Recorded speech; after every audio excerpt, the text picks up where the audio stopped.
నమస్కారం. Jyotiba TV news కి స్వాగతం. హెడ్లైన్ చూద్దాం.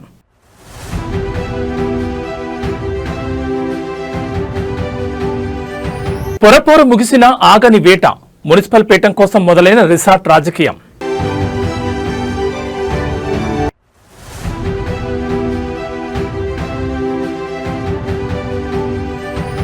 ఏపీ బడ్జెట్ 2026-27 సూపర్ 6 లక్ష్యంగా 3.46 లక్షల కోట్ల భారీ పద్దు.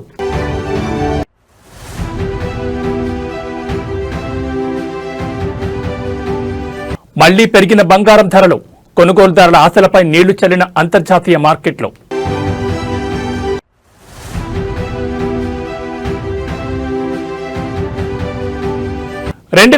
నాటి నాన్ రుద్రన్ వివాదం మళ్లీ మొదలు. 20 కోట్ల పరిహారం కోరుతూ తేనాండాల్ ఫిల్మ్స్ నోటీసులు.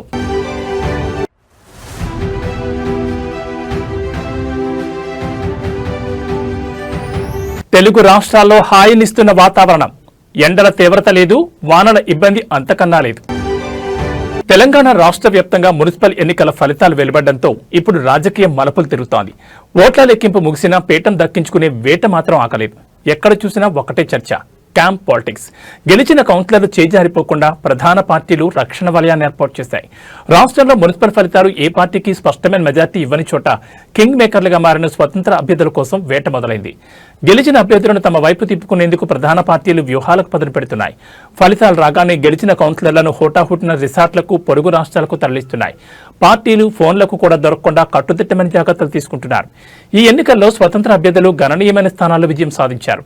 వీరి మద్దతు లేనిదే చైర్మన్ లేదా మేయర్ పీఠం దక్కే పరిస్థితి లేదు. దీంతో ఆయా పార్టీల అగ్రనేతలు నేరుగా రంగంలోకి దిగి స్వతంత్రులకు భారీ ఆఫర్లు ప్రకటిస్తున్నట్లు సమాచారం. ప్రత్యర్థి పార్టీలు గెలిచిన అసంతృప్త అభ్యర్థులపై కూడా కాలం వేస్తున్నారు. ఫిరాయింపులు జరగకుండా ఉండడానికి పార్టీలు తమ అభ్యర్థులపై నిఘా పెట్టాయి. మరోవైపు క్యాంపు రాజకీయాలపై రాష్ట్ర ఎన్నికల సంఘం గట్టి నిఘా పెట్టింది. ఫిబ్రవరి 16 జరిగే మేయర్, చైర్మన్ ఎన్నికల వరకు ఏ పార్టీ అభ్యర్థులు ఎక్కడ ఉంటారు, ఎప్పుడు బయటకు వస్తారు అనేది ఇప్పుడు రాష్ట్ర వ్యాప్తంగా ఉత్కంఠ రేపుతోంది. అధికారం ఎవరిని వరిస్తుందో చూడాలి. మరి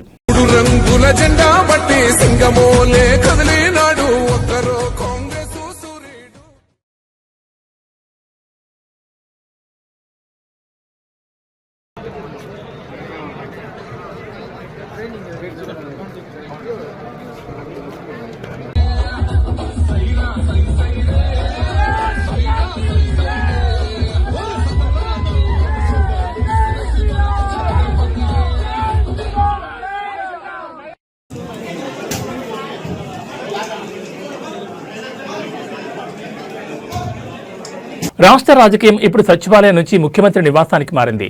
మున్సిపల్ ఎన్నికల ఫలితాలు వెలువడిన వేళ రాష్ట్ర మంత్రివర్గం నేడు అనధికారికంగా సమావేశం కానుంది. గెలుపోటములపై లోతైన విశ్లేషణతో పాటు ప్రజలు ఇచ్చిన తీర్పు ఆధారంగా రాబోయే అభివృద్ధి పథకాలకు ఈ భేటీలో రూపకల్పన చేయనున్నారు. అసలు ఈ సమావేశం వెనుక ఉన్న ప్రధాన ఎజెండా ఏమిటి? మున్సిపల్ రిజల్ట్స్ కేబినెట్ నిర్ణయాలు ఎలా ప్రభావితం చేయబోతున్నాయి? ముఖ్యమంత్రి అధ్యక్షతన జరగనున్న ఈ కీలక భేటీలో ప్రధానంగా 3 అంశాలు చర్చకు రానున్నాయి. రాష్ట్ర వ్యాప్తంగా మున్సిపల్ ఫలితాల్లో పార్టీ పనితీరుపై సీఎం సమీక్షించనున్నారు. ముఖ్యంగా హంగ్ ఏర్పడిన చోట అనుసరించాల్సిన వ్యూహాలు, స్వతంత్ర అభ్యర్థుల మద్దతు కూడగట్టడంపై మంత్రులకు దిశానిర్దేశం చేయనున్నారు. ఎన్నికల కోడ్ ముగియడంతో ఆగిపోయిన అభివృద్ధి పనులను పట్టాలెక్కించడంపై ప్రభుత్వం దృష్టి సారించింది. ముఖ్యంగా పట్టణ ప్రాంతాల్లో మౌలిక సదుపాయాల కల్పన కోసం కొత్త నిధుల కేటాయింపుపై చర్చ జరగనుంది.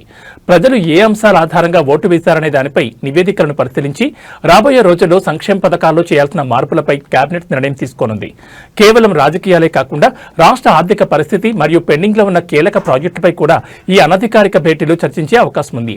ఈ సమావేశం ముగిసిన తర్వాత ముఖ్యమంత్రి మీడియా ముందుకు వచ్చే అవకాశం కనిపిస్తోంది.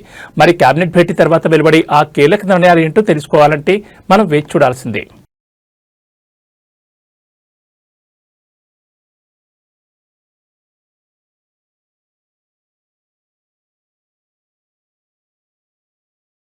దక్షిణ కాశీగా పేరుగాంచిన మెదక్ జిల్లా ఏడుపాయల క్షేత్రం ఇప్పుడు ఆధ్యాత్మిక శోభతో వెలిగిపోతోంది. పవిత్ర మంజీరా నది ఏడుపాయలుగా చీరి ప్రవహించే ఈ పుణ్యక్షేత్రంలో నేటి నుంచి వనదుర్గ భవానీ మాత జాతర మహోత్సవాలు అత్యంత ఘనంగా ప్రారంభం కానున్నాయి. మహాశివరాత్రి పర్వదినాన్ని పురస్కరించుకుని 3 రోజుల పాటు జరిగే ఈ వేడుకలకు అప్పుడే భక్తజనం పోటెత్తుతోంది. నేటి తెల్లవారుజాము నుంచి అమ్మవారికి ప్రత్యేక అభిషేకాలు, అలంకరణలు నిర్వహిస్తున్నారు. శివరాత్రి పర్వదినం సందర్భంగా భక్తులు మంజీరా నది పాయలలో పుణ్యస్నానాన్ని ఆచరించి వనదుర్గ మాతను దర్శించుకుంటున్నారు. నేడు ప్రారంభమైన ఈ జాతర పరంపర వరుసగా 3 రోజుల పాటు కొనసాగుతుంది. రెండవ రోజున రథోత్సవం, మూడవ రోజున బండ్ల ఊరేగింపు వంటి కార్యక్రమాలను భక్తులు విశేషంగా ఆకట్టుకోనున్నాయి. లక్షలాదిగా తరలివచ్చే భక్తుల కోసం ప్రభుత్వం మరియు దేవస్థానం కమిటీ భారీ ఏర్పాట్లు చేసింది. త్రాగునీరు, ప్రత్యేక క్యూ లైన్లు, వైద్య శిబిరాలతో పాటు మంజీరా నది వద్ద గజ ఈతగాళ్లను కూడా అందుబాటులో ఉంచారు. రవాణా సౌకర్యం కోసం ఆర్టీసీ ప్రత్యేక బస్సులు నడుపుతోంది. ప్రకృతి బడిలో పారే నది మధ్య కొలువైన వనదుర్గ భవానీని దర్శించుకునేందుకు తెలుగు రాష్ట్రాల నుంచే కాకుండా పొరుగున ఉన్న కర్ణాటక, మహారాష్ట్రాల నుంచి కూడా భక్తులు తరలివస్తున్నారు.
ఆంధ్రప్రదేశ్ రాష్ట్ర అభివృద్ధికి నేడు కీలక ఘట్టం. ముఖ్యమంత్రి చంద్రబాబు నాయుడు నేతృత్వంలోని కూటమి ప్రభుత్వం ప్రజల ఆకాంక్షలకు ప్రతిరూపంగా 2026-27 ఆర్థిక సంవత్సరానికి సంబంధించిన పూర్తిస్థాయి బడ్జెట్ను నేడు అసెంబ్లీలో ప్రవేశపెట్టబోతోంది. ఆర్థిక మంత్రి పయ్యావుల కేశవ్ సుమారు 3.46 లక్షల కోట్ల భారీ అంచనా వ్యయంతో రాష్ట్ర ఆర్థిక భవిష్యత్తును ఆవిష్కరించనున్నారు. ఎన్నికల హామీలు ఒకవైపు, రాజధాని అమరావతి, పోలవరం నిర్మాణం మరోవైపు. అసలు ఈ బడ్జెట్లో ఎవరికి ఏం దక్కబోతోంది? ఈసారి బడ్జెట్లో ప్రభుత్వం 3 ప్రధాన అంశాలపై దృష్టి పెట్టినట్లు స్పష్టమవుతోంది. ఎన్నికల్లో ఇచ్చిన సూపర్ 6 హామీల అమలుకు బడ్జెట్లో భారీగా నిధులు కేటాయించనున్నారు. ముఖ్యంగా తల్లికి వందనం, దీపం మరియు మహిళలకు ఉచిత బస్సు ప్రయాణం వంటి పథకాలకు సింహభాగం నిధులు కేటాయించే అవకాశం ఉంది. రాష్ట్ర జీవనాడి పోలవరం ప్రాజెక్టు పనులను వేగవంతం చేసేందుకు మరియు రాజధాని అమరావతి నిర్మాణ పనులను తిరిగి పట్టాలెక్కించేందుకు కేంద్ర నిధులతో పాటు రాష్ట్ర వాటాగా 1000 కోట్లు కేటాయించనున్నారు. సాధారణ బడ్జెట్తో పాటే ప్రత్యేక వ్యవసాయ బడ్జెట్ను కూడా ప్రభుత్వం ప్రవేశపెడుతోంది. రైతులకు పెట్టుబడి సాయం మరియు సాగునీటి మౌలిక సదుపాయాలకు ఈ పద్ధతిలో ప్రాధాన్యత ఇవ్వనున్నారు. మెగా డిఎస్సి నిర్వహణతో పాటు పారిశ్రామికాభివృద్ధి ద్వారా కొత్త ఉద్యోగాల సృష్టికి ఈ బడ్జెట్ దిశానిర్దేశం చేయనుంది. అప్పుల భారం ఉన్నప్పటికీ అభివృద్ధిని సంక్షేమంతో జోడిస్తూ ప్రభుత్వం ఈ బడ్జెట్ను రూపొందించినట్టు తెలుస్తోంది. మరి కాసేపట్లో ఆర్థిక మంత్రి అసెంబ్లీలో చదివే ప్రతి అంకె రాష్ట్ర భవిష్యత్తును ఎలా మార్చిపోతుందో చూడాలి. మరి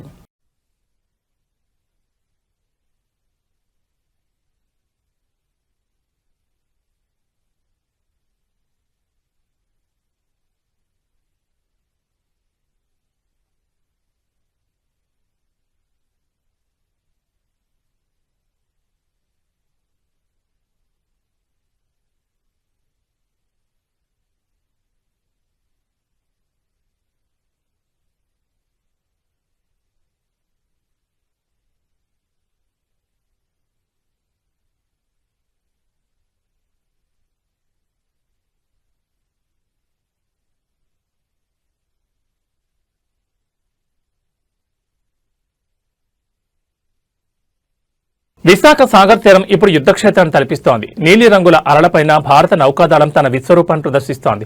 త్వరలో జరగనున్న ప్రతిష్టాత్మక ఇంటర్నేషనల్ ఫ్లీట్ రివ్యూ కోసం విశాఖ తీరం సర్వం సిద్ధమైంది. సముద్ర గర్భం నుంచి శత్రువుల గుండెల్లో వణుకు పుట్టించేలా భారత నేవీ చేస్తున్న విన్యాసాలు ఇప్పుడు ప్రపంచ దేశాల దృష్టిని ఆకర్షిస్తున్నాయి.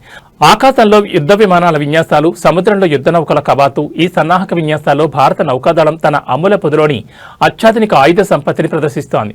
MiG-29K యుద్ధ విమానాలు ఆకాశంలో విన్యాసాలు చేస్తూ చేస్తూ అతి తక్కువ ఎత్తులో ప్రయాణించడం పర్యాటకులను అబ్బురపరుస్తోంది.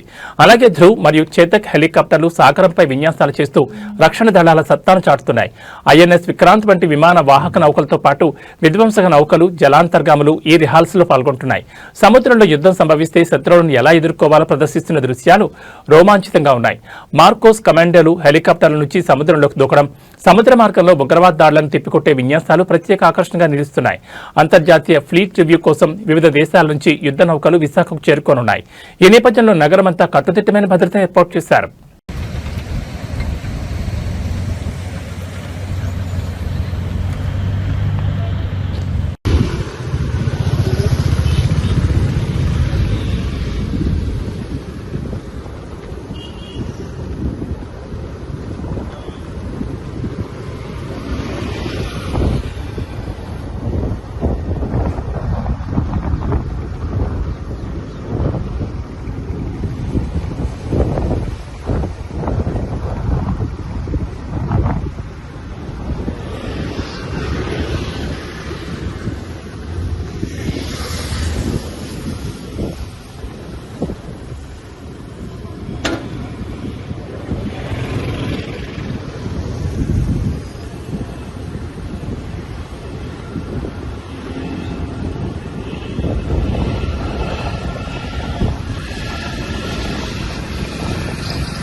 సాధారణంగా రెండవ శనివారం అంటే ప్రభుత్వ కార్యాలయాలు, విద్యా సంస్థలకు సెలవు దినం. కానీ కడప జిల్లాలో మాత్రం నేడు పరిస్థితి భిన్నంగా ఉంది.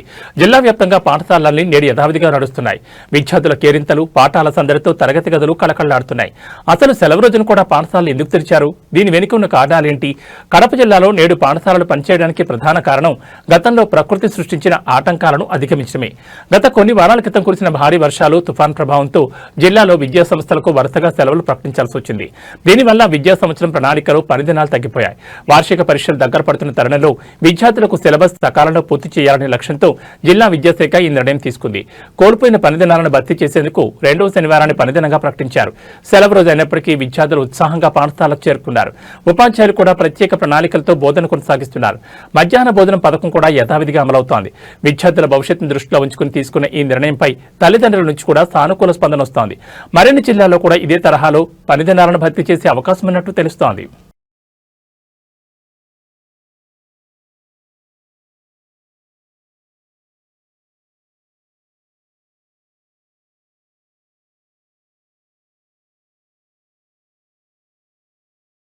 నేడు ఫిబ్రవరి 14. ప్రపంచమంతా ప్రేమికుల రోజు వేడుకల్లో ఉంటే భారతదేశం మాత్రం కంటతడి పెడుతూ తన వీరపుత్రులను స్మరించుకుంటోంది. సరిగ్గా 7 ఏళ్ల క్రితం ఇదే రోజున పుల్వామాలో జరిగిన హేయమైన ఉగ్రదాడిలో 40 మంది సిఆర్పీఎఫ్ జవాన్లు వీరమరణం పొందారు. ఆ రక్తం చిందిన నేల, ఆ గుండెలు ఆగిపోయిన క్షణం నేటికి ప్రతి భారతీయుడి గుండెల్లో మంటగా మిగిలే ఉంది. నేడు దేశవ్యాప్తంగా ఆ అమరవీరులకు ఘనంగా నివాళులర్పిస్తున్నారు. 7 ఏళ్లు గడిచినా ఆ గాయం ఇంకా పచ్చిగానే ఉంది. దేశ రక్షణ కోసం ప్రాణాలర్పించిన ఆ 40 మంది వీరులను యావత్ భారతం స్మరించుకుంటోంది. ప్రధానమంత్రి నరేంద్ర మోడీ సోషల్ మీడియా వేదికగా అమర జవాన్లకు నివాళులర్పించారు. వారి త్యాగం ప్రతి భారతీయుడికి స్ఫూర్తిదాయకమని, దేశం వారిని ఎప్పటికీ మరిచిపోదని కొనియాడారు. ఢిల్లీలోని నేషనల్ వార్ మెమోరియల్ నుంచి గల్లీలోని చిన్న పాఠశాలల వరకు ప్రతి చోట మౌనం పాటించి కొవ్వొత్తులు వెలిగించి అమరవీరులకు జైత్యయాత్రలు నిర్వహిస్తున్నారు. శ్రీనగర్లోని లేత్పోరా క్యాంప్ వద్ద సిఆర్పీఎఫ్ అధికారులు ప్రత్యేకంగా స్మారక వేడుకలు నిర్వహించారు. తమ సహచరుల త్యాగానికి చిహ్నంగా గాలిలోకి తుపాకులు పేల్చి గౌరవవందనం సమర్పించారు. వారు లేరు, కానీ వారి త్యాగం అమరం. ఆ తల్లుల కన్నీళ్లు, ఆ కుటుంబాల వేదన భారతీయులందరినీ ఒక్కటి చేశాయి. సరిహద్దుల్లో కాపలా కాస్తున్న ప్రతి జవాన్కు, దేశం కోసం ప్రాణాలర్పించిన ప్రతి వీరుడికి మనం కూడా సాల్యూట్ చేద్దాం.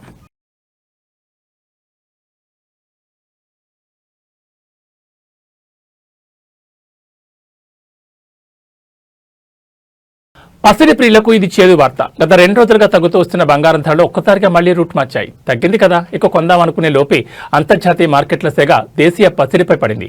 నేడు బంగారం వెండి ధరలు మళ్లీ పెరగడంతో సామాన్యులు బెంబేలెత్తిపోతున్నారు. అసలు ధరలు ఎంత పెరిగాయి? ఈ పెరుగుదల వెనుక ఉన్న అంతర్జాతీయ కారణాలేంటి? దేశీయ మార్కెట్లలో 10 గ్రాముల 24 క్యారెట్ల బంగారం ధర సుమారు 400 నుంచి 600 వరకు పెరిగింది. అలాగే ఆభరణాల తయారీలో వాడే 22 క్యారెట్ల బంగారం ధర కూడా స్వల్పంగా పైకి కదిలింది. బంగారం బాటలోని వెండి కూడా పయనిస్తోంది. కిలో వెండి ధరపై సుమారు 800 నుంచి 1000 రూపాయల వరకు పెరగడం కొనుగోలుదారులను నిరాశకు గురిచేసింది. అంతర్జాతీయంగా అమెరికా డాలర్ విలువలో మార్పులు, భౌగోళిక రాజకీయ ఉద్రిక్తతలు మరియు ఇన్వెస్టర్లు సురక్షిత సాధారణమైన బంగారంపై పెట్టుబడి పెట్టడం వల్ల ఈ పెరుగుదల కనిపిస్తోందని విశ్లేషకులు చెబుతున్నారు. ముందు ముందు పెళ్లిళ్ల సీజన్ ప్రారంభం కానున్న నేపథ్యంలో ఈ ధరల పెరుగుదల మధ్యతరగతి ప్రజలకు భారంగా మారేలా ఉంది. ధరలు ఇంకా పెరుగుతాయా లేక తగ్గే అవకాశం ఉందా అనే ఉత్కంఠ మార్కెట్ వర్గాల్లో నెలకొంది.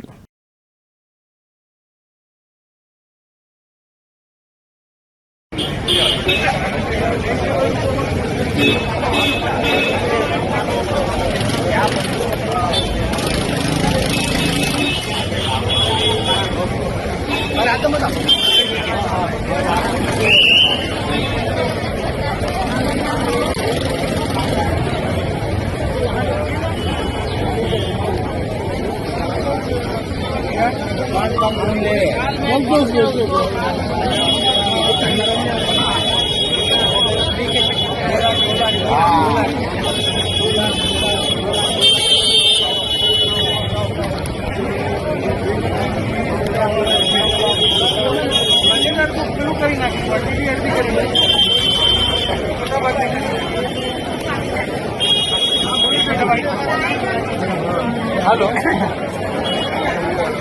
गली में अंदर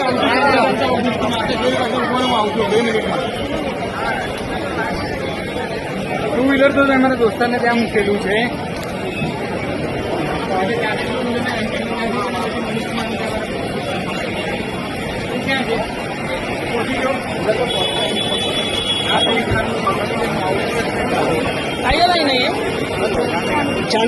चांदी लेने का भाई साहब चांदी फ्री में मिलती है भाई, फ्री में। हाँ नारायण భారత ప్రధాని నరేంద్ర మోడీ అస్సాం పర్యటనకు వెళ్తున్నారు. ఈశాన్య రాష్ట్రాల ముఖ చిత్రాన్ని మార్చే దిశగా మరో భారీ ముందడుగు పడబోతోంది. సుమారు 5450 కోట్ల విలువైన వివిధ మౌలిక సదుపాయాల ప్రాజెక్టులను ప్రధాని నేడు జాతికి అంకితం చేయనున్నారు. అష్టలక్ష్మిలుగా పిలిచే ఈశాన్య రాష్ట్రాలను దేశాభివృద్ధికి ఇంజన్లుగా మార్చాలన్న లక్ష్యంతో సాగుతున్న ఈ పర్యటన విశేషాలు తెలుసుకుందాం. అస్సాం అభివృద్ధిలో నేడు ఒక చారిత్రాత్మక రోజుగా నెలకొంది. 5450 కోట్లతో నిర్మించిన కీలకమైన రైల్వే లైన్లు, జాతీయ రహదారులు మరియు గ్యాస్ పైప్లైన్ ప్రాజెక్టులను ప్రధాని ప్రారంభించనున్నారు. ఇది ఈ ప్రాంతంలో రవాణా వ్యవస్థను మరింత సులభతరం చేయనుంది. బ్రహ్మపుత్ర నదిపై నిర్మించిన వంతెనలు మరియు కొత్త విమానాశ్రయ టెర్మినల్స్ వంటివి ఈశాన్య రాష్ట్రాల మధ్య మరియు మిగిలిన భారతదేశంతో అనుసంధానాన్ని పెంచనున్నాయి. ఈ ప్రాజెక్టుల ద్వారా స్థానికంగా వేలాది మందికి ఉపాధి అవకాశాలు లభించడమే కాకుండా పర్యాటక రంగం కూడా పుంజుకుంటుందని నిపుణులు విశ్లేషిస్తున్నారు. ప్రాజెక్టుల ప్రారంభోత్సవం అనంతరం ప్రధాని ఒక భారీ బహిరంగ సభలో ప్రసంగించనున్నారు. ఈ సందర్భంగా లుక్ ఈస్ట్ పాలసీ నుంచి యాక్ట్ ఈస్ట్ పాలసీ వరకు ప్రభుత్వం సాధించిన విజయాలను ఆయన వివరించనున్నారు. ఈశాన్య భారతంపై కేంద్ర ప్రభుత్వం ప్రత్యేక దృష్టి సారించిన తరుణంలో ప్రధాని తాజా పర్యటన అత్యంత ప్రాధాన్యతను సంతరించుకుంది.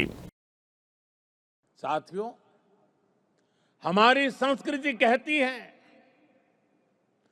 हर शुभ कार्य से पहले स्वस्ति वाचन, मंगल की कामना, शुभ का संकल्प, वेद का मंत्र हमें दिशा देता है।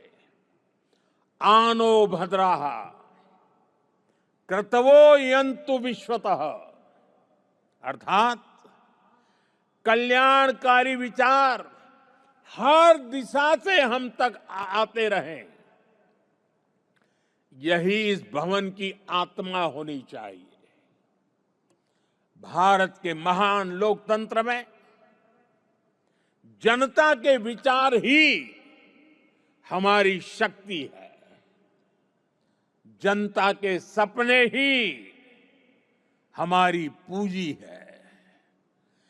जनता की अपेक्षाएं हमारी प्राथमिकता है। जनता की आकांक्षाएं ही हमारा मार्गदर्शन है। इन भावनाओं और इस भवन के बीच कोई दीवार नहीं होनी चाहिए, कोई दूरी नहीं होनी चाहिए। जब आप जनता के सपनों को समझेंगे तभी नीतियां जीवंत होगी। जब आप जनता की आकांक्षाओं को महसूस करेंगे तभी निर्णय प्रभावी होंगे। पिछले 11 वर्षों में हमने गवर्नेंस का एक नया मॉडल देखा है, एक ऐसा मॉडल जहां निर्णय का केंद्र भारत का नागरिक है। नागरिक देवो भव ये केवल वाक्य नहीं है, ये हमारी कार्य संस्कृति है। इसे आत्मसात कर आपको इन नए भवनों में प्रवेश करना है। Kollywood poster star national award winner Dhanush ఇప్పుడు లీగల్ చిక్కుల్లో చిక్కున్నారు. ఒకవైపు వరుస సినిమాలతో బిజీగా ఉన్న ధనుష్ కు ప్రముఖ నిర్మాణ సంస్థ తేనాండాల్ ఫిల్మ్స్ నుంచి గట్టి షాక్ తగిలింది. గతంలో కుదుర్చుకున్న ఒప్పందాన్ని ఉల్లంఘించారంటూ ఆ సంస్థ ఆయనకు లీగల్ నోటీసులు జారీ చేసింది. ఏకంగా 20 కోట్ల నష్టపరిహారం చెల్లించాలని డిమాండ్ చేయడంతో ఇప్పుడు సినీ ఇండస్ట్రీలో ఈ వార్త దావాహనంలా వ్యాపిస్తోంది. ధనుష్ మరియు తేనాండాల్ ఫిల్మ్స్ మధ్య ఈ వివాదం కొన్నేళ్లుగా నడుస్తోంది. గతంలో తేనాండాల్ ఫిల్మ్స్ బ్యానర్ పై ఒక సినిమా చేసేందుకు ధనుష్ అడ్వాన్స్ తీసుకున్నట్లు సమాచారం. అయితే ఈ ప్రాజెక్టును పట్టాలెక్కించకుండా ఇతర సినిమాలకు డేట్స్ కేటాయించడంపై నిర్మాణ సంస్థ ఆగ్రహం వ్యక్తం చేస్తోంది. సినిమా పూర్తి చేయనందువల్ల తాము ఆర్థికంగా ఎంతో నష్టపోయామని, అందుకు ప్రతిఫలంగా 20 కోట్లు చెల్లించాలని నోటీసులో పేర్కొన్నారు. లేని పక్షంలో న్యాయపరంగా చర్యలు తీసుకుంటామని హెచ్చరించారు. ఇప్పటికే ఈ వివాదం తమిళ ఫిల్మ్ ప్రొడ్యూసర్స్ కౌన్సిల్ దృష్టికి వెళ్లింది. కొంతకాలం క్రితం ధనుష్ పై రెడ్ కార్డ్ జారీ చేయాలనే ఆలోచన కూడా జరిగిన సంగతి తెలిసిందే. ఇప్పుడు నేరుగా లీగల్ నోటీసులు రావడంతో ఈ వివాదం ముదిరినట్లు కనిపిస్తోంది. మరోవైపు ఈ నోటీసులపై ధనుష్ టీం ఇంకా అధికారికంగా స్పందించలేదు. అడ్వాన్స్ తిరిగి ఇచ్చేస్తారా లేక ఆ సంస్థకు సినిమా చేసి పెడతారా అనేది ఇప్పుడు సస్పెన్స్ గా మారింది. ఏది ఏమైనా ఈ లీగల్ వార్ ధనుష్ కెరీర్ పై ఎలాంటి ప్రభావం చూపుతుందో చూడాలి మరి.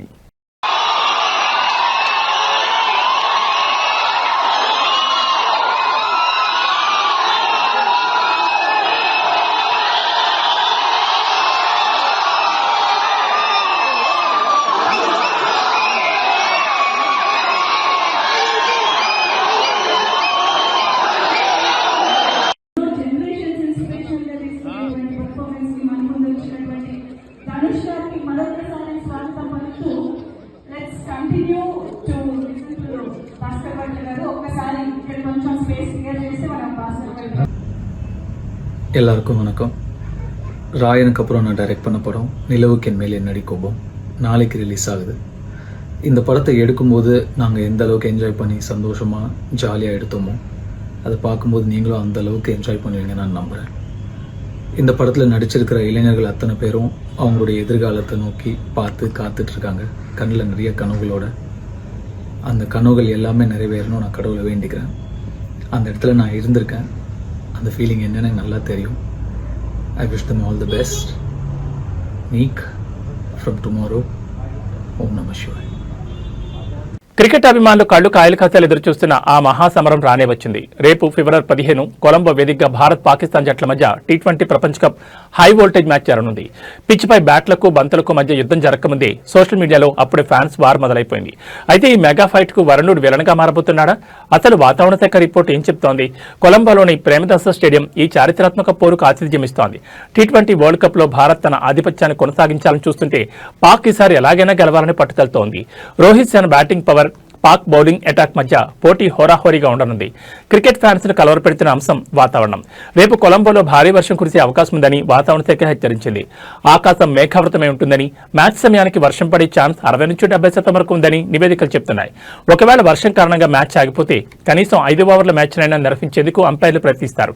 అది కూడా సాధ్యం కాకపోతే పాయింట్లను పంచుకోవాల్సి వస్తుంది.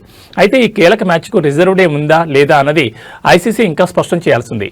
వర్షం పడకూడదని, 40 ఓవర్ల పూర్తి ఆటను ఆస్వాదించాలని కోట్లాది మంది భారతీయులు ప్రార్థనలు చేస్తున్నారు. ఏది ఏమైనా భారత్ పాక్ మ్యాచ్ అంటే కేవలం ఆట మాత్రమే కాదు, అదొక ఎమోషన్. మరి రేపు కొలంబోలో త్రివర్ణ పతాకం రెపరెపలాడుతుందో లేదో మరి.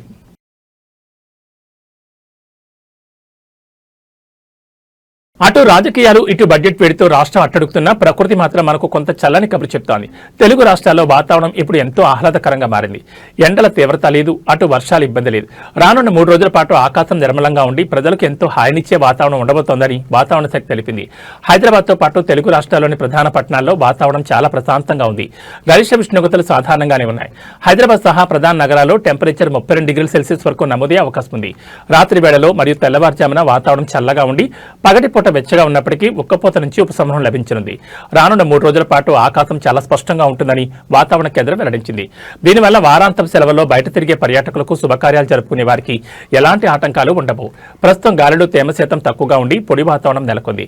దీనివల్ల ఫిబ్రవరి 2వ వారంలోనే వేసవి రాకను తలపిస్తున్న ఉష్ణోగ్రతల అదుపులోనే ఉండడం ఊరటనిచ్చే అంశం.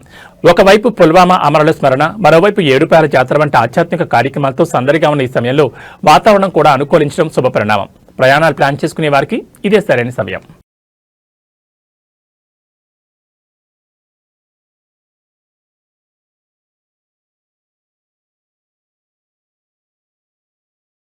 ఇక బులెటిన్ ముగించే ముందు హెడ్లైన్స్ మరోసారి.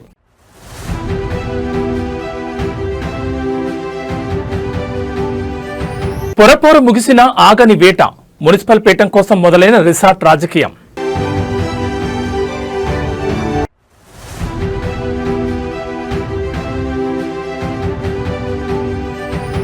ఏపీ బడ్జెట్ 2026-27 సూపర్ 6 లక్ష్యంగా 3.46 లక్షల కోట్ల భారీ పద్దు.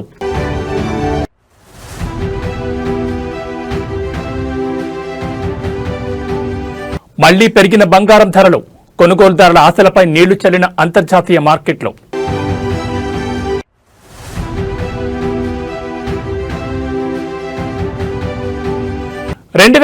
నాటి నాన్ రుద్రన్ వివాదం మళ్లీ మొదలు, 20 కోట్ల పరిహారం కోరుతూ తేనాండాల్ ఫిల్మ్స్ నోటీసులు.